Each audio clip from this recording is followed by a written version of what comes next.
Hello दोस्तों, कैसे हैं आप सब। तो चलिए आज की कहानी स्टार्ट करते हैं। माँ पिताजी आज सवेरे चल बसे हैं, तो आपको अभी ही मेरे साथ चलना होगा। तो विमला ने तुरंत मना कर दिया और कहा कि मरता है तो मरे, मुझे क्या, अच्छा ही हुआ वो जो मर गया। छोटे बेटे ने तुरंत कहा कि माँ अब गुस्सा छोड़ दो।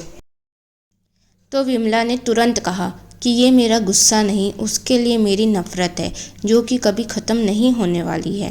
पर माँ आपको चलना ही पड़ेगा, नहीं तो हम गांव वाले को क्या बोलेंगे। वहाँ पर जाकर ही आपको अपनी चूड़ियाँ तोड़नी पड़ेगी। तुम लोगों को जो बोलना है बोल देना, पर मैं उसके अंतिम संस्कार में नहीं आने वाली हूँ। मैं इसी घर के आंगन में अपनी चूड़ियाँ तोड़ रही हूँ। इन चूड़ियों को जाकर उसके पास में रख देना। आखिरकार थक हार कर बेटे वहाँ से चले गए और उन्होंने गांव वालों से कह दिया कि माँ की तबीयत खराब है, वह पिताजी के अंतिम संस्कार में शामिल नहीं हो पाएगी। हमें माँ के बिना ही पिताजी का अंतिम संस्कार करना पड़ेगा। ऐसा नहीं था कि विमला का शुरू से ही अपने पति के प्रति ऐसा ही रवैया था।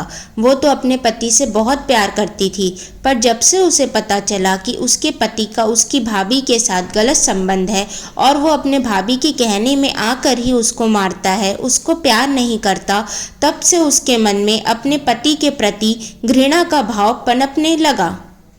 धीरे धीरे वो घृणा नफरत में बदल गई।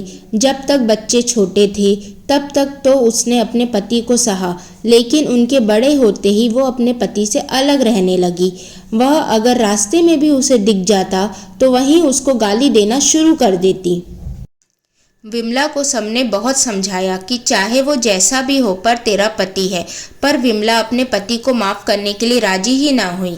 अब तो सभी ने यह बात स्वीकार कर ली है कि विमला की उसके पति के लिए नफ़रत विमला के साथ ही ख़त्म होगी।